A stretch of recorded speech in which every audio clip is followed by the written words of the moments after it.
अस्सलाम वालेकुम व्यूवर्स। तो आज मैं स्टार्ट करने जा रही हूँ मोबिलाइजेशन एंड मैनिपुलेशन, जो कि कैरोलिन किजलर का चैप्टर 5 है। ये बहुत ही ज़्यादा इंपॉर्टेंट, इजी और मज़े का चैप्टर है।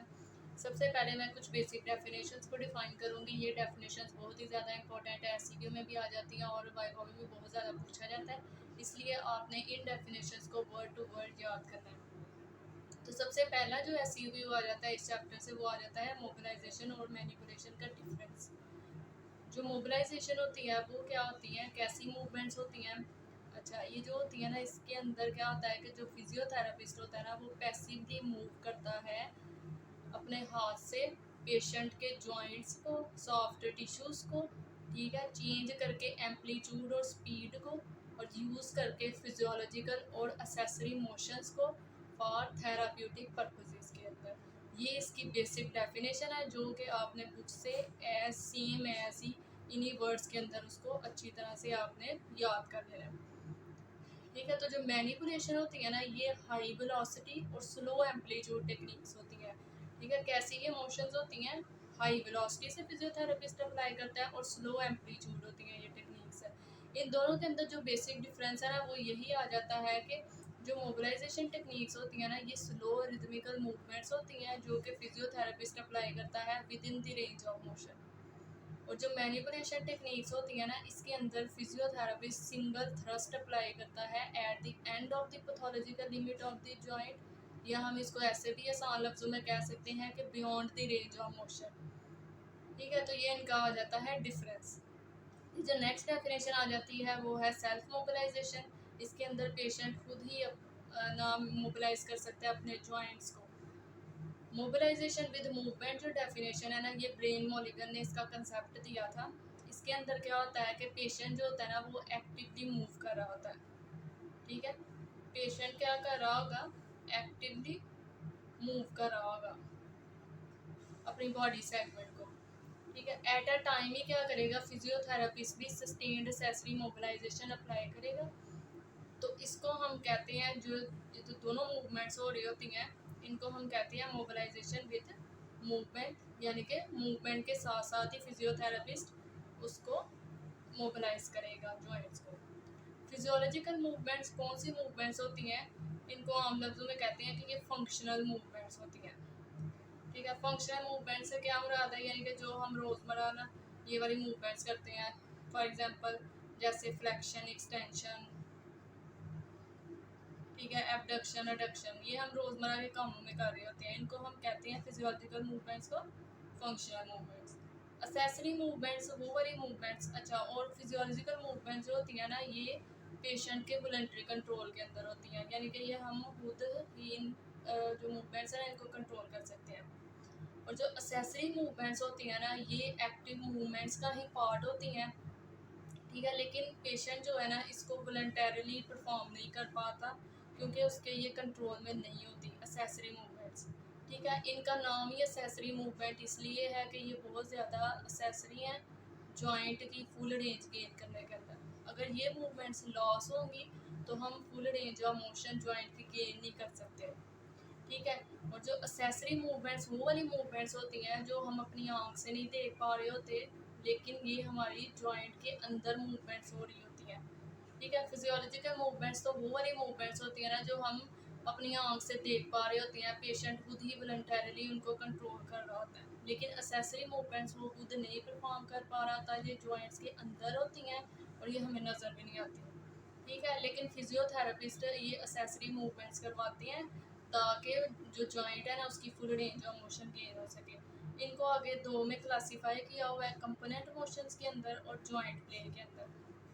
ठीक है, जो कंपोनेंट मोशंस होती हैं ना, ये वो वाली मूवमेंट्स होती हैं कि जो एक्टिव मूवमेंट्स हम परफॉर्म कर रही होती हैं ना, ये उसकी पार्ट होता है उनका। ठीक है, कंपोनेंट का मतलब क्या होता है कि ये उनका पार्ट होती हैं, ये भी साथ साथ हो रही होती है, एक्टिव मूवमेंट्स के साथ साथ ये भी हो रही होती है। फॉर एग्जांपल अगर मैं आपको एग्जांपल दूँ उनकी, फॉर एग्जांपल अगर हम अपनी एल्बो को एलिवेट करते हैं, ठीक है, ओ सॉरी एल्बो कह रही हूँ, आर्म को जब हम एलिवेट करते हैं ना, तो जब हम आर्म को एलिवेट करते हैं ना, तो शोल्डर की फ्लेक्शन हो रही होती है, साथ साथ क्या हो रहता है कि स्कैपुला जो हो रही होती है ना, उसकी भी रोटेशन हो रही होती है। तो जो इस कैपुला की मूवमेंट हो रही होती है ना, इसको हम कहते हैं कि ये कंपोनेंट मोशंस हैं। ठीक है, एक्टिव मोशन हम कर रहे हैं, यानी कि हम अपनी एल्बो को, आर्म को एलिवेट कर रहे हैं, लेकिन उसके साथ साथ क्या हो रही है, स्कैपुला की भी मूवमेंट हो रही है।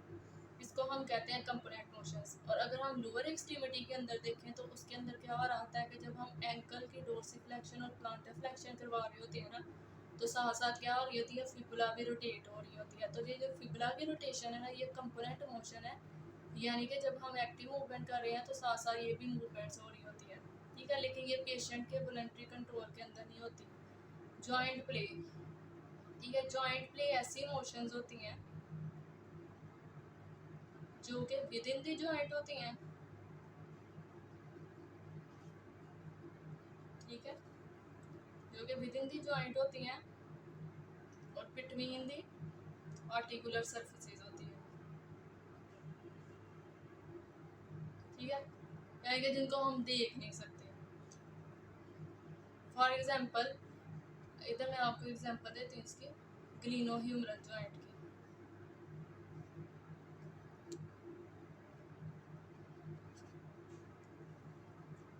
ठीक है, ग्लिनोह्यूमरल जॉइंट के अंदर क्या हो रहा होता है, स्कैपुला की जो ग्लिनोइड कैविटी होती है और जो ह्यूमरस का हेड होता है ना, ये आर्टिकुलर सर्फेसेस है। ठीक है, शोल्डर जॉइंट की जो आर्टिकुलर सर्फेसेस है वो कौन कौन सी हैं, एक तो ह्यूमरस का जो हेड है और जो ग्लिनोइड कैविटी है स्कैपुला की, ये क्या है, आर्टिकुलर सर्फेसेस हैं शोल्डर जॉइंट की। जब हम अपनी एल्बो को एलिवेट कर रहे होते हैं ना, तो जो ह्यूमरस हेड होता है ना, वो मूव कर रहा होता है ग्लिनोइड कैविटी के अंदर। तो ये एग्जांपल है जॉइंट प्ले। ठीक है, जॉइंट प्ले के अंदर जो मूवमेंट्स आ रही होती हैं, जो बिटवीन द आर्टिकुलर सर्फेसेस हो रही होती हैं, वो कौन कौन सी होती हैं, वो हो रही होती हैं, स्लाइड हो रही होती है, ग्लाइड हो रही होती है, डिस्ट्रैक्शन, ट्रैक्शन, कंप्रेशन, स्पिनिंग, ये जो सारी मूवमेंट्स होती हैं ना, ये जॉइंट प्ले होता है। फिर जो नेक्स्ट आ जाती हैं,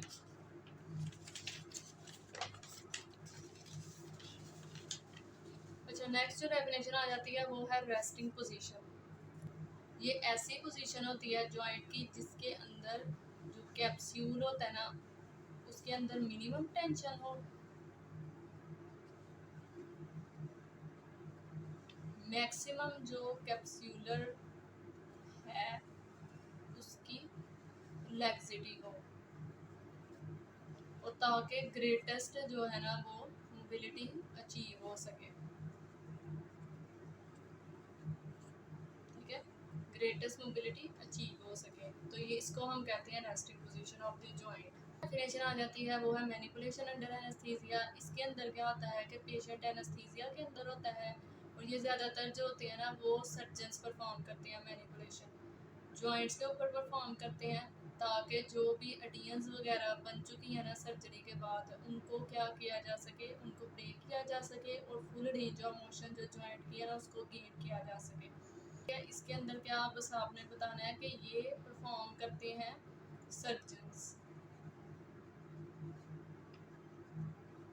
ठीक है, और पेशेंट क्या होता है, इन एनेस्थीसिया के अंदर होता है। नेचर आ जाती है वो है मसल एनर्जी टेक्निक्स। इसके अंदर हम जो डीप मसल्स होते हैं ना उनको एक्टिवली कंट्रैक्ट करवाते हैं ताकि एक्सेसरी मोशंस परफॉर्म की जा सके और जॉइंट प्ले जो है ना उसको इंक्रीज किया जा सके, जॉइंट प्ले को इंक्रीज किया जा सके। आई होप सो कि आज मैंने जितने भी ये टॉपिक्स कवर करवाए हैं ये सब आपको अच्छी तरह समझ आ गए होंगे। मैं अपने नेक्स्ट लेक्चर के अंदर जो इस चैप्टर के रिलेटेड बहुत ही ज़्यादा इंपॉर्टेंट टॉपिक्स MCQ में आ जाते हैं उनको कवर करवाऊंगी। अगर इन टॉपिक से रिलेटेड आपकी कोई भी क्वेरी वगैरह है तो आप मुझे कमेंट सेक्शन में पूछ सकते हैं। अल्लाह हाफ़िज़।